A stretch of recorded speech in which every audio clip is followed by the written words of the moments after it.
우리 민족이 일본의 억압을 이기고자 온 민족이 힘차게 일어났던 3.1절입니다. 3월 1일 정오에 대한민국 독립만세 외쳤던 삼성이 지금도 들려오는 것 같습니다. 이처럼 우리 민족은 하나가 되어서 국가의 어려움을 극복해왔던 자랑스러운 일에 예수 믿는 기독교인들이 앞장서서 활동해서 민족을 일제에서 혼하고 복음을 전했습니다. 이처럼 뜻깊은 주일날에 저는 성전의 강단에 서지 못하고 이 종이로 유튜브로 말씀을 전하고 있으니 가슴이 찢어질 것만 같습니다. 코로나19 바이러스의 전염병이 온 나라에 퍼져서 하루에 500명 넘는 환자가 쏟아져 나오니 사람을 만나면 본의 아니게 전염병 옮긴 일이 될 수 있기 때문에 그렇습니다. 그래서 총회에서 이번 주만 교회에서 여러 사람들이 모이면 서로 위험해지고 교회마저 신천지처럼 국민들로부터 지탄받을 수 있으니 모든 모임을 자제하고 밖에 출입을 삼가하는 지시가 내려왔습니다. 또한 국가에서도 사람들이 많이 모이는 일을 하지 말라고 해서 전염병이 빨리 전압되어 국가가 빨리 안정되는데 협조에 따라 호소하고 있습니다. 그래서 부득불 성전 예배를 피하고 문서와 단수단으로 말씀을 전하고자 합니다. 저희 이 마음은 널리 이해해 주시고 더욱더 개인의 건강을 지키시고 나라를 위해서 기도해 주길 부탁드립니다. 그래서 오늘 말씀의 본문도 마태복음이 아니라 우리에게 꼭 필요한 오늘의 말씀으로 정했습니다. 사랑하는 새누리교 가족 여러분, 지금 저희 눈에는 여러분 한 분 한 분의 모습이 눈에 아른거리고 가슴으로 눈물 흘리며 글 쓰고 있습니다. 우리 하나님 아버지께서 여러분을 성전에서 다시 만나 함께 마음껏 찬양하고 기도하며 말씀을 나눌 기회 소개해 줄 줄 믿습니다.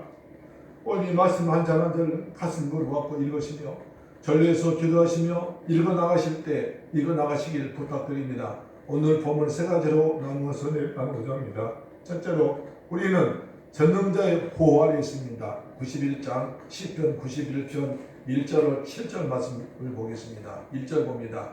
우린 어디에 있습니까? 지존자의 은밀한 곳에 거주하고 있고 전능자의 그늘 아래에 살고 있습니다. 하나님은 온 우주에서 가장 위대하시고 존귀하신 창조주신데 우리는 그분과 함께 살고 있는 것입니다. 또한 전능하신 하나님의 그늘 아래에 살고 있으니 절대로 안전한 것입니다. 이스라엘 백성들이 젖과 꿀이는 메시아 오실 약속의 땅 가나안에 들어가기 위해서 40년 동안 광야를 지날 때 하나님은 낮에는 구름 기둥으로 시원하게 해주었고 밤에는 불 기둥으로 춥지 않게 지켜주었습니다. 저기 13장 21절입니다.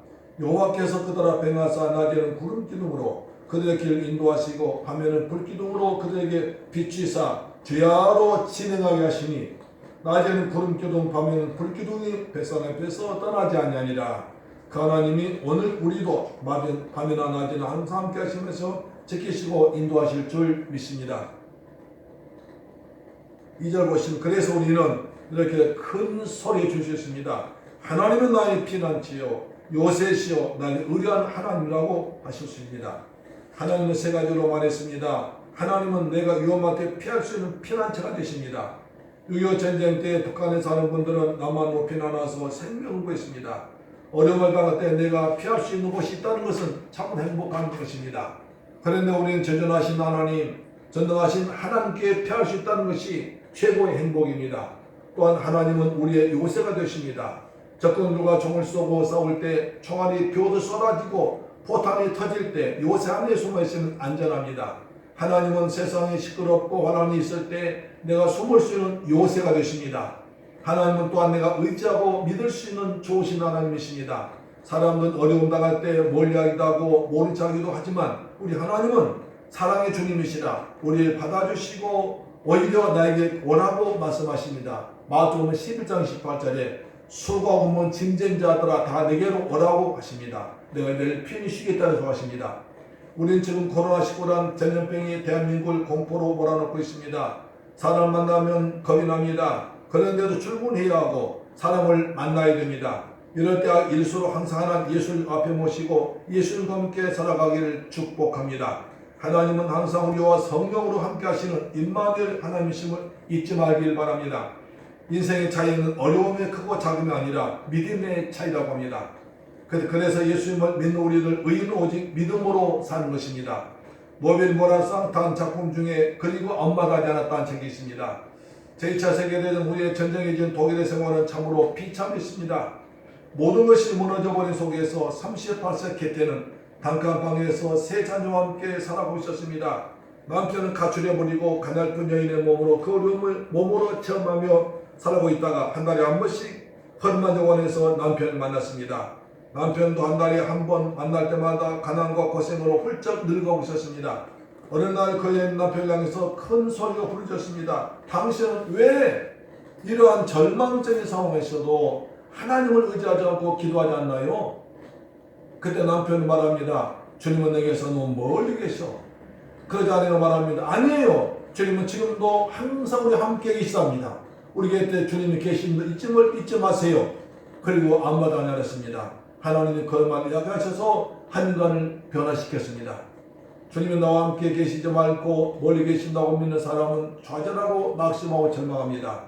그런 사람은 하나님을 찾지 않고 기도하지 않습니다.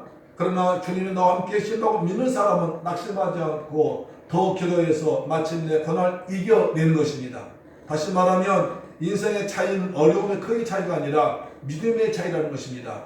하나님 우리의 피난처시고 요새이시고 내가 믿을 만한 신실한 분입니다. 주님은 오늘 또 이 상황에서도 성령으로 함께 하십니다. 마태복음 28장 1절에 볼지어다 내가 세상 끝날까지 너희와 항상 함께했다고 약속하십니다.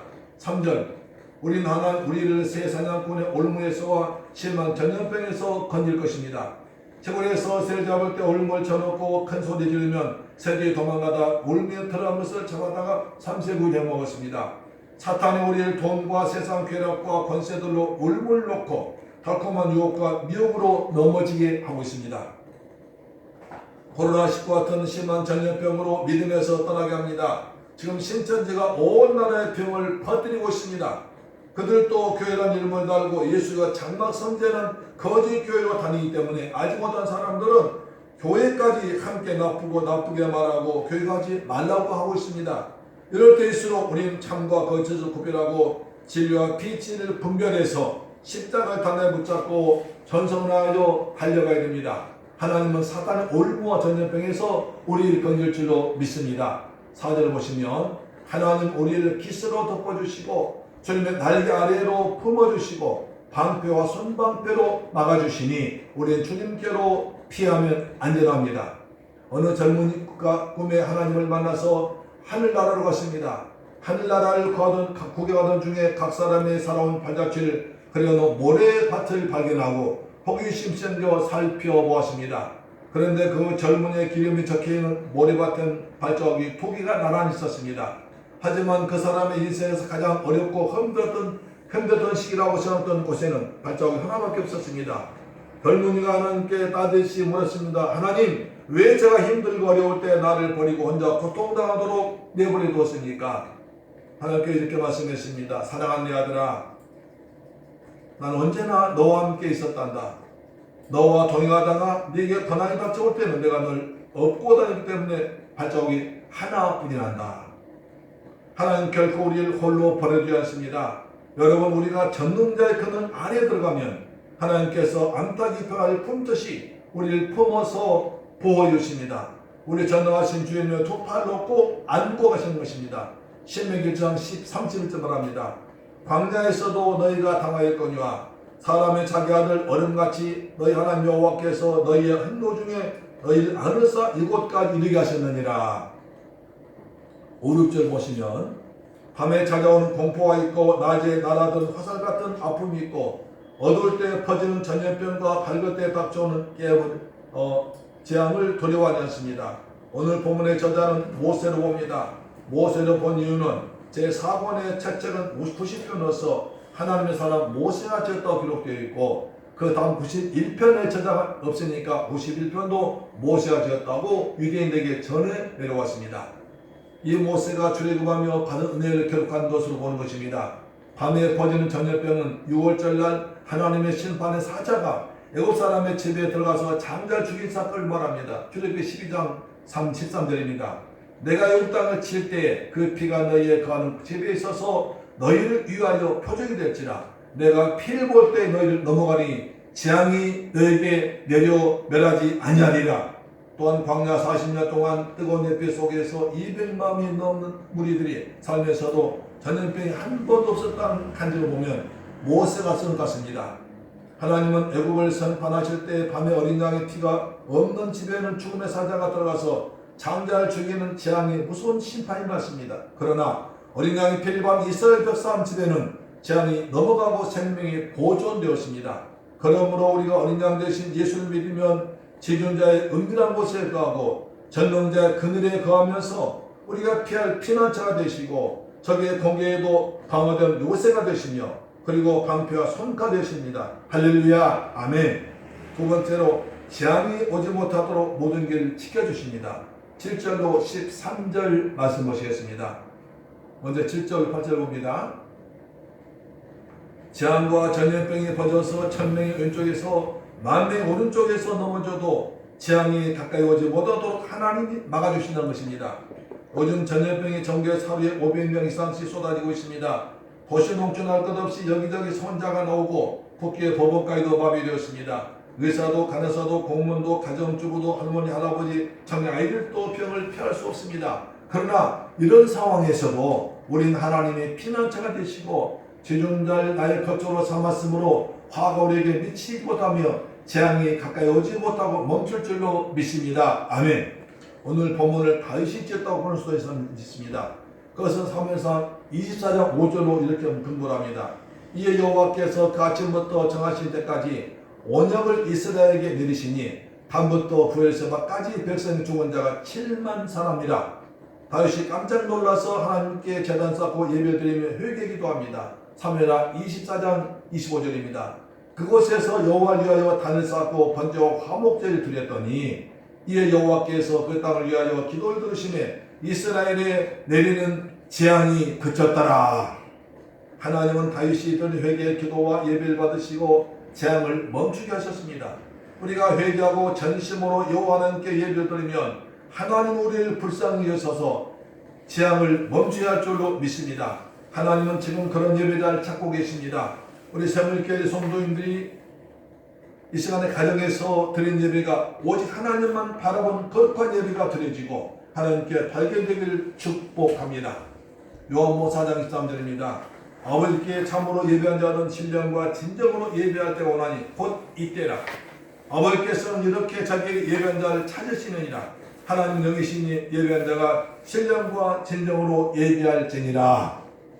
전염병 주는 죽은 아주 작아서 눈에 보이지도 않고 햇볕에 잠시만 쬐어도 죽는 정말 약한 것들입니다. 그런데도 사람이 일단 접촉하거나 기침할 때 침이 들어오면 급속도로 퍼져서 열이 나게 하고 몸이 약한 분들은 죽기까지 하는 무서운 전염병이 되어버립니다. 성도가 믿음으로 살면 하나님이 부리신 천사들이 우리의 모든 길에서 지키시고 붙들어 주셔서 넘어지게 하지 않게 하십니다. 시편 120편 7절입니다. 여호와께서 널 지켜 모든 환난免게 하시며 내 영혼을 지키시려다. 여호와께서 너의 출입을 지금부터 영혼까지 지키시려다. 아멘. 여호와 하나님이 저와 여러분이 가는 곳에 함께 하셔서 여러분의 출입을 천국할 때까지 지키시고 보호할 줄 믿습니다. 셋째로 하나님이 우리를 보장하십니다. 14절로 16절입니다. 먼저 14절 보시면 하나님께서 놀라운 말씀 우리를 축복하시고 보장하십니다. 날 사랑한 적 내가 그를 건지리라. 우리가 하나님을 사랑하면 우리 하나님 우리를 어떤 상황이 있을지라도 우리를 건져주신다는 약속입니다. 하나님이 저와 여러분을 너무너무 사랑하셔서 하나밖에 없는 외아들 독생자 예수를 십자가에서 빌려 죽게 하심으로 우리를 멸망에서 구원하신 큰 사랑을 베풀어 주었습니다. 이 큰 사랑을 받은 것을 감사하게 생각한 분이 노래를 지었습니다. 찬송가 304장에 하늘 도리만을 삼고 바다를 먹물 삼아도 하나님의 사랑 다 기록할 수 없겠네. 하나님의 크신 사랑 그 어찌 다스릴까. 저 하늘 높이 쌓아도 채우지 못하네. 그러면 우리가 어떻게 하나님을 사랑하게 됩니까? 요한복음 14장 15절 말씀에 너희가 나를 사랑하면 나의 계명을 지키리라. 하나님을 사랑하는 것은 하나님 주신 말씀을 지키는 것입니다. 힘들고 어렵더라도 말씀을 지켜서 주일날에 예배를 드리고 복음을 전파하고 이웃을 사랑하고 섬기는 것입니다. 우리 하나님을 사랑하면 하나님은 그것을 보시고 우리를 고난에서 건져줄 줄 믿습니다. 또한 우리가 하나님 이름을 알면 하나님 우리를 높여주십니다. 여호와 하나님 이름을 수요 예배 때 공부해서 아시는 것처럼 굉장한 의미가 있습니다. 그 중에 하나가 여호와 라파입니다. 치료하신 여호와입니다. 출애굽기 15장 26절에 가라사대 너희가 너희 하나님 나 여호와의 말을 청종하고 나의 복에 의령하며 내 계명에 귀를 기울이며 내 모든 규례를 지키면 내 애굽 사람에게 내린 모든 질병에 하나도 너희에게 내리지 아니하리니 나는 너희를 치료한 여호와임이니라. 하나님은 우리를 치료하신 여호와 라파이십니다. 예수님은 우리의 질병을 치료하시기 위해서 채찍에 맞으심으로 보배는 피 흘리셨는데 그 피를 믿는 자는 모든 점에서 치료받습니다. 베드로 전서 2장 24절입니다. 친히 나무에 달려 그 몸으로 우리 죄를 담당하셨으니 이는 우리로 죄에 대하여 죽고 의에 대하여 살게 하십니다. 저가 채찍에 맞음으로 너희는 나음을 입었느니라. 이 말씀 믿고 입으로 선포할 때 병에서 난 사람이 수없이 많습니다. 믿음으로 이 말씀을 읽고 선포하여 여러분들의 모든 마음의 병, 육신의 병, 영적인 병, 관계의 병도 다 고침받게 되기를 주의 이름으로 축복합니다. 15절 보시면 내가 내게 간구하리니 내가 응답하리라. 우리가 믿음으로 기도하면 하나님 반드시 응답하십니다. 기도하면 내가 응답하리라. 우리는 이 말씀을 알면서도 기도하지 않습니다. TV를 볼 시간 많아도 기도할 시간은 적습니다. 이제 우리 큰 문제를 당해서 기도가 회복되기를 축복합니다. 하나님은 성도의 기도를 들으시고 응답하십니다. 그래서 환난 당할 때 기도하면 하나님 함께 하셔서 고난에서 건져주시고 하나님이 영광 받게 하십니다. 진짜 보시면 하나님은 사랑하고 하나님 이름을 알고 하나님께 기도한 자에게 장수의 복을 주십니다. 장수의 복은 천국에서 들어가서 영원토록 왕노하는 복입니다. 그래서 하나님께서 택하신 자를 구원하셨다는 것을 확실하게 보여주는 것입니다. 사랑하는 가정 여러분, 이렇게 예배를 드린 성전에서 드리지 못한 날이 왔습니다. 어쩐 말세에 일어날 일 미리 경험해 가신지도 모릅니다. 저 그리스도와 사탄이 교회와 성도를 핍박할 것입니다. 그때를 대비해서 잘 준비해서 이겨나갑시다. 더 기도하고 더 찬수하고 더 말씀 가까이 하실 소원합니다. 여러분 사랑합니다. 건강에 다시 뵙기를 기도합니다. 저와 우리 교회를 위해서 기도해 주세요. 예수님 말씀하십니다. 마태복음 10장 18절에 내가 이 반석에 내 교회를 세우리니 음부의 권세가 이기지 못하리라. 우리 성도님들 가정과 직장을 위해서 기도해 주세요. 다음 주일에는 서로 반갑게 만나서 감사하며 뜨겁게 찬양하며 큰 소리로 기도하며 예배된 날이 되길 간절히 소원합니다. 은혜 안에서 건강을 지니시 바랍니다. 할렐루야 샬롬.